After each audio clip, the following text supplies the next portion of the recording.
Assalamualaikum warahmatullahi wabarakatuh. Perkenalkan, nama saya Dinda Cynthia dari Prodi Manajemen Bisnis Syariah kelas 1B dengan NIM 21403063. Saya di sini akan membahas tentang konflik antara serikat pekerja dan manajer di PT Freeport di Kabupaten Mimika, Provinsi Papua. Konflik ini adalah konflik serikat pekerja dan manajer di PT Freeport yang menjadi sorotan baik di kalangan masyarakat awam, lingkup area perusahaan, bahkan dunia.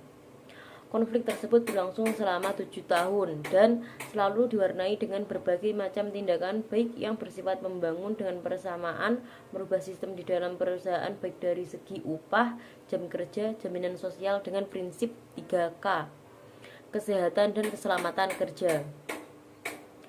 Hak-hak pekerja demi kesejahteraan pekerja dan kelangsungan hidup pekerja serta kelangsungan perusahaan. Namun juga tak jarang berbagai tindakan intimidatif selalu nampak dilakukan oleh oknum-oknum yang tidak bertanggung jawab dari pihak manajemen yang menjurus pada kriminalisasi terhadap ribuan pekerja yang tergabung di dalam serikat pekerja. Konflik ini berkembang dari adanya tuntutan sebelumnya oleh pekerja yang menuntut kesesuaian upah dan keadilan yang berorientasi pada kesejahteraan pekerja dan keluarganya. Pekerja selalu berusaha untuk mencukupi kebutuhan hidupnya, baik primer maupun sekunder. Selain itu, pekerja selalu berusaha untuk memperjuangkan apa yang mendasari kepentingan hidupnya, yakni pendidikan bagi anak-anaknya, kesehatan dan keluarganya maupun pribadi pekerja itu sendiri, serta jaminan sosial yang benar-benar menyentuh akan kehidupan sosial pekerja, di mana pekerja dianggap sebagai manusia dan bukan alat, bukan hewan ataupun binatang. Pada akhirnya, ketika usaha-usaha yang dilakukan serikat pekerja itu menemui jalan buntu, maka segenap anggota dan pengurus di dalam serikat secara eksklusif akan melaksanakan mogok kerja sebagai jalan terakhir dalam upaya memperjuangkan kepentingan mereka. Namun ketika hal tersebut mendapat tanggapan negatif seperti pemutusan hubungan kerja secara sepihak oleh manajemen, maka disitulah pemantik peristiwa konflik berdampak jangka panjang dan bersifat radikal. Dan untuk menyelesaikan konflik tersebut, kita harus melakukan 4 tahapan. Yang pertama adalah planning atau perencanaan, yang kedua adalah organisasi atau organizing, yang ketiga adalah pengarahan atau actuating, dan yang keempat yang terakhir adalah pengawasan atau controlling.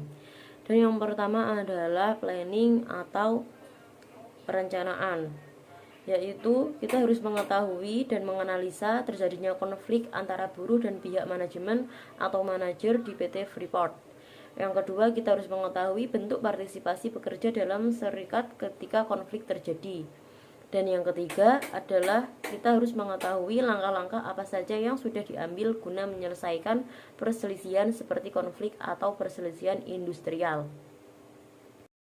Dan langkah yang kedua adalah pengorganisasian. Yang pertama adalah kita harus tahu kondisi-kondisi teknis dalam suatu organisasi.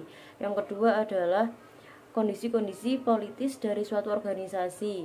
Dan yang ketiga adalah kondisi-kondisi sosial bagi suatu organisasi, yakni adanya sistem komunikasi yang memungkinkan para anggota dari suatu kelompok kepentingan berkomunikasi satu sama lain dengan mudah.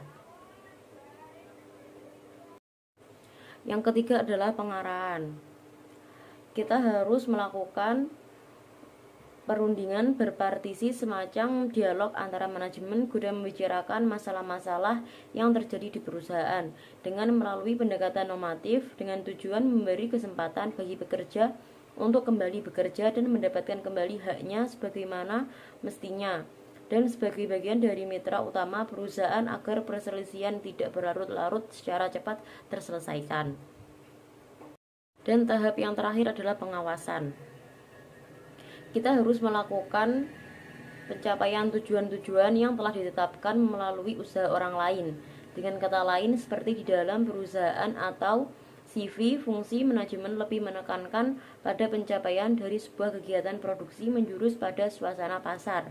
Bila harga pasar naik, maka akan dilakukan semacam usaha oleh manajer untuk meyakinkan karyawan atau buruh di bawah pengawasannya agar dengan cekatan memenuhi maksud dan tujuan untuk hasil yang akan diperoleh agar lebih efisien dan efektif. Sekian penjelasan dari saya tentang menyelesaikan konflik antara serikat pekerja dan manajer di PT Freeport di Kabupaten Mimika, Provinsi Papua. Kurang lebihnya mohon maaf jika ada kesalahan kata maupun penjelasan. Wassalamualaikum warahmatullahi wabarakatuh.